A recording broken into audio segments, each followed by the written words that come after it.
Hai, welcome back to my channel. Di tahun 2024, gue banyak menemukan buku-buku yang membuat gue terkesan setelah membacanya. Dan gue seneng banget sama progres membaca gue di tahun 2024 karena ya gue banyak menemukan buku bagus, satu. Dan kedua, sangat menyenangkan karena gue melampaui target bacaan gue. Lumayan jauh, gue pasang target membaca di tahun 2024 itu di 48 buku. Dan tercatat sampai akhir 2024, gue ternyata sudah membaca 64 buku. So, applause to me. Dan setelah gue melihat-lihat lagi rekapan bacaan gue selama 2024, gue akhirnya memilih 10 judul buku yang gue nobatkan sebagai bacaan paling terbaik gue di tahun 2024. For your information, buku-buku yang gue sebutkan di video ini bukanlah buku-buku yang terbit di tahun 2024, tapi memang buku-buku yang gue baca sepanjang tahun 2024. Jadi itu bisa aja buku lama, bahkan beberapa buku yang gue sebutkan di video ini adalah buku klasik. Dan seperti biasa, gue tidak akan menyebutkan blurbnya di video ini. Jadi kalian kalau mau tahu blurbnya bisa langsung klik aja link yang akan gue taruh di description box di bawah video ini yang akan mengarahkan kalian ke Goodreads dan kalian bisa baca sendiri blurbnya di situ. Oh, tambahan informasi lagi, buku-buku yang akan gue sebutkan di video ini gue sebutkan bukan berdasarkan urutan rankingnya, tapi memang berdasarkan urutan gue membacanya. Jadi ini dari awal tahun 2024 sampai ke akhir. So, langsung aja karena ini ada 10 buku, gue takut kepanjangan videonya. Langsung aja, 10 buku yang menjadi bacaan terbaik gue di tahun 2024. Buku pertama itu ada The Decagon House Murders, itu karyanya Yukito Ayatsuji. Gue suka banget sama buku ini karena ini tuh termasuk kayak karya klasik detektif Jepang, dan gue suka karena ini tuh adalah misteri pembunuhan di ruang tertutup, dan itu epic banget, gue suka banget, seru banget, dan karakter-karakter di dalam buku ini tuh adalah sekelompok mahasiswa pecinta cerita misteri thriller. Jadi di suatu kampus itu kayak mereka ada klub gitu di mana isinya tuh adalah orang-orang yang sangat menyukai cerita misteri thriller, dan di sini juga akan disebutkan banyak banget referensi buku misteri detektif thriller klasik. Jadi kalian akan banyak menemukan referensi buku-buku yang pasti bikin kalian penasaran juga kalau kalian memang pecinta thriller, karena gue jujur juga penasaran. Dan tentu saja mereka menyebutkan Agatha Christie, dan kalau kalian sudah baca bukunya Agatha Christie yang And Then There Were None, kalian akan merasakan kemiripan antara cerita di buku ini sama di buku And Then There Were None, karena ya memang gue juga pun ngerasa vibes-nya seperti itu sama, dan itulah yang bikin buku ini tuh jadi favorit gue banget di tahun 2024. Buku kedua adalah A Midsummer Equation, atau dalam bahasa Indonesianya itu adalah Rumus Kebenaran Musim Panas, karyanya Keigo Higashino. Gue suka banget sama buku ini karena menurut gue buku ini sangat balance, nggak cuma ngebahas soal misteri pembunuhannya, tapi ada sedikit slice of life-nya, dan ada trivia-trivia tentang fisika juga yang mungkin bisa kalian coba di rumah sebagai percobaan-percobaan lucu-lucuan gitu. Dan gue meng-highlight banget interaksi antara detektif Galileo dan Kyohei. Kyohei itu adalah salah satu karakter di buku ini yang menurut gue sangat menggemaskan. Interaksi mereka berdua gitu sangat menghangatkan hati dan membuat ceritanya tuh jadi kayak perfect banget buat gue karena semuanya tuh balance. Dan gue gak tahu kalian akan ngerasain ini juga sama kayak gue apa enggak, tapi gue merasa ketika membaca buku ini gue kayak diajak jalan-jalan gitu sama Keigo Sensei, karena Keigo Sensei menggambarkan latar tempat di buku ini tuh benar-benar sangat cantik dengan lautan dan segala macamnya, nuansanya, suasananya tuh kayak sangat menyegarkan pikiran ketika kita membayangkannya. Jadi ya gue suka banget sama buku ini. Yang ketiga ada Trisurya, atau dalam judul bahasa Inggrisnya itu adalah The Three Body Problem, karyanya Liu Cixin. Mudah-mudahan gue gak salah sebut namanya. Dan buku ini adalah science fiction.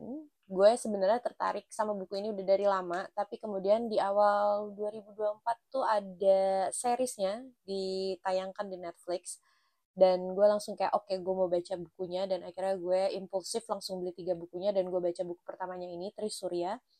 Dan menurut gue buku ini sangat mind-blowing. Ini adalah science fiction yang menurut gue tidak membuat kepala pusing. Karena sebagai seseorang yang awam banget dengan istilah-istilah sains, gue sangat suka dengan buku ini karena ceritanya benar-benar mengalir dan sangat mudah diimajinasikan di kepala gue. Jadi kayak buku ini adalah, wah gila sih, masterpiece banget. Gue suka banget. Kalau suka sama science fiction, pasti kalian juga suka sama buku ini, karena gue yang tidak begitu banyak membaca science fiction, gue aja bisa tertarik banget sama buku ini, karena memang sebagus itu. Nggak nyangka sih penulisnya akan membuat cerita se-deep ini gitu, sedalam ini. Jadi ya, buku ini gue nobatkan sebagai salah satu buku yang membuat gue berkesan di tahun 2024. Selanjutnya ada salah satu karya klasik, yaitu The Picture of Dorian Gray, karyanya Oscar Wilde. Gue suka banget sama buku ini karena buku ini punya ide cerita yang menurut gue deep banget, dalam banget. Karena gue merasa buku ini tuh kayak mau ngingetin kita kalau ya apa yang tampak di luar itu kadang nggak terlalu penting gitu. Karena pada dasarnya intinya manusia itu adalah jiwanya gitu, bukan sesuatu yang tampak di luar. Itu sih yang gue tangkap dari buku ini, dan gue suka banget karena buku ini gothic banget, gelap, dark gitu, dan gue suka sama salah satu karakternya yaitu Sir Henry. Gue suka sama pemikiran-pemikiran beliau, dan gue rasa kalau Sir Henry itu hidup di saat ini, gue mungkin sama dia bisa ngopi bareng sambil ngehujat hidup bersama-sama. Selanjutnya ada Bubble, karyanya R.F. Kuang, dan walaupun sebenarnya gue agak sedikit tidak simpatik lagi sama penulisnya, karena dia sempat membuat postingan yang blunder saat dia menceritakan tentang calon presiden pilihan dia ketika masa pemilihan presiden Amerika Serikat. Tapi gue harus fair, dan to be honest, Bubble itu adalah salah satu top favorit bacaan gue di tahun 2024. Jadi ya gue akan mereview sedikit aja. Di buku ini akan bercerita tentang sejarah penerjemahan di Oxford, dan ide ceritanya tuh sangat unik dan cerdas, karena memang Arif Kwang itu gue akui sangat cerdas, cuman ya mungkin saking cerdasnya dia jadi blunder kali ya. Dan gue sangat suka sama ide cerita dia yang cerdas ini, dan karakter-karakter di buku ini juga dibikin sama dia sangat strong, sangat kuat karakternya, dan ya gue kehabisan kata-kata untuk menjelaskan tentang buku ini. Pada intinya adalah buku ini tuh bagus banget, gue suka banget sama buku ini, tapi ya sangat disayangkan karena penulisnya sedikit, nggak sedikit sih, memang blunder. Selanjutnya, ini adalah salah satu buku yang jadi top favorit gue juga di tahun 2024, dan gue sangat surprise karena buku ini ditulis oleh penulis Indonesia. Bukunya judulnya Tingkah, yang ngarang itu namanya Nico Maci, mudah-mudahan gue nggak salah ya nyebut namanya. Tapi buku ini seru banget, misteri gitu, ada unsur misterinya gitu. Tapi yang gue highlight itu, kenapa gue suka banget sama buku ini adalah karena si Nico ini menuliskan suatu daerah di dalam buku ini. Gue lupa apakah nama daerahnya itu, gue takut salah, jadi gue gak akan sebut namanya, nanti akan gue kasih aja blurbnya. Dan dia menggambarkan latar tempat, latar suasana, latar budaya di buku ini tuh bener-bener yang kayak, itu tuh fiksi sebenarnya, itu tuh fiksi, cuma karangan dia, tapi entah kenapa dia sangat menjelaskan dengan detail, dan itu akhirnya membuat gue kayak, ini beneran ada nggak sih nih kota ini gitu kan, beneran ada nggak sih gitu, karena memang sedetail itu. Dan buku ini tuh nggak panjang, cuman kayak 100 sekian halaman, dan sangat page turner. Gue nyelesain buku ini tuh cuma dalam sekali duduk aja, which is gue terakhir kali baca buku dalam sekali duduk tuh kayaknya waktu gue masih sekolah, ketika otak gue belum ke distraksi dengan hal apapun gitu. Dan gue selesaiin buku ini dalam satu kali duduk. Jadi it's the best thing. Itu hal yang benar-benar ngebuat buku ini tuh sangat surprisingly membuat gue terkesan banget, karena memang sebagus itu, sebagus itu. Misterinya pun gak yang maksa gitu loh, jadi memang alurnya ada, terus ceritanya tuh memang ya masuk akal gitu ya. Keren lah kalian baca tuh, Tingkah. Buku selanjutnya adalah The Will of the Many, karyanya James Islington.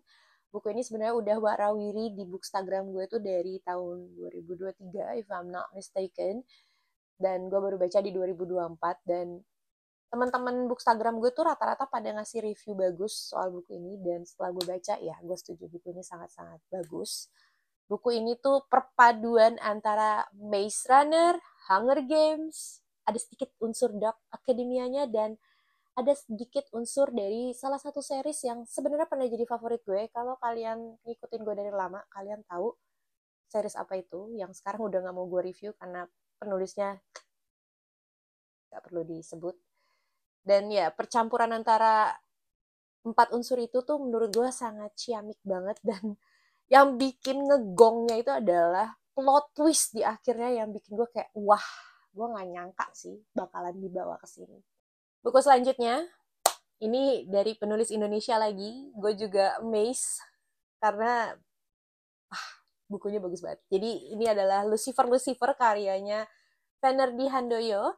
Dan gue suka banget karena buku ini tuh kritis banget, lucu, satir parah, dan gue dapet gitu, jokesnya gue dapet banget. Makanya gue kalau inget buku itu jadi ketawa sendiri, karena emang lucu banget gitu. Dan buku ini seharusnya bisa selesai dalam 1 kali duduk, karena narasinya tuh sangat mengalir, menyenangkan, tidak berbelit-belit, dan mungkin karena unsur satirnya itu kali ya yang bikin buku itu jadi sangat menyenangkan untuk diikuti gitu. Dan keren banget sih, gue suka banget sama buku ini adalah salah satu top favorit gue. Kalau dari 10 gue harus milih 5, buku ini termasuk salah satu dari 5 buku yang paling jadi top favorit banget. Oke, kita semakin mendekati akhir dari list buku-buku yang akan gue sebutkan di video ini. Ini adalah buku ke-9, yaitu Keajaiban Toko Kelontong Namiya, karyanya Keigo Higashino. Dan udahlah ya, gue gak bisa ngomong banyak soal buku ini, karena emang gue tau buku ini bagus banget, banyak yang suka sama buku ini. Dan menurut gue, setelah membaca sekian buku misteri pembunuhannya Keigo Higashino, dan membaca buku Keajaiban Toko Kelontong Namiya ini, gue merasa kayak Keigo Higashino memang ya adalah penulis yang cerdas, karena cara dia meramu plot di buku-buku misteri pembunuhan dia dan di buku ini itu ya sama bagusnya. Dan gue suka karena benang merah di antara cerita-cerita di dalam buku ini itu terjalin dengan rapih, dengan smooth, dan tidak dipaksakan. Dan gue suka karena banyak banget pelajaran yang bisa diambil dari buku ini. Kisah-kisahnya menyenangkan, menghangatkan hati, tapi ya balance juga dengan kisah-kisah yang menyayat hati. So, ya, ini adalah salah satu buku yang yang membuat perasaan gue naik turun ketika membacanya di tahun 2024. Oke, dan ini yang terakhir, ya ini adalah buku klasik. Dan gue agak menyesal kenapa gue baru baca buku ini sekarang, tapi ya udah nggak apa-apa karena gue punya prinsip buku yang tepat dibaca di waktu yang tepat. Dan bukunya itu adalah Animal Farm, karyanya George Orwell. Gue suka banget sama buku ini karena buku ini kritis, buku ini cerdas, dan gue suka banget sama caranya George Orwell mengkritik suatu sistem hierarki dengan menganalogikan binatang-binatang ternak dan membuat apa yang ingin dia sampaikan itu sangat mudah dimengerti gitu. Karena gue pun jadi agak lucu sendiri karena wah, ini gue dapet sih maksudnya si George Orwell tuh apa gitu. Dan gue jadi makin penasaran sama buku-buku dia yang lain karena gue penasaran gitu topik apa yang mau dia baca di buku-buku dia yang lain. Karena gue punya bukunya dia yang lain, itu yang 1984, dan gue pengen baca buku itu sesegera mungkin karena gue masih fresh banget nih Animal Farm di kepala gue. Jadi gue pengen tahu penulisan dia di 1984 itu tentang apa. Jadi ya itu dia Animal Farm. Animal Farm ini kayaknya masuk ke salah satu top 5 favorit gue di 2024. So ya, itu tadi 10 buku yang gue nobatkan sebagai bacaan favorit di tahun 2024. Apakah dari 10 buku itu ada yang udah kalian baca juga? Gue mau tahu banget pendapat kalian gimana. Silahkan tinggalin komentar di kolom komentar di bawah. Dan akhir kata, thank you so much for watching this video, and I'll see you in my next video. Bye-bye.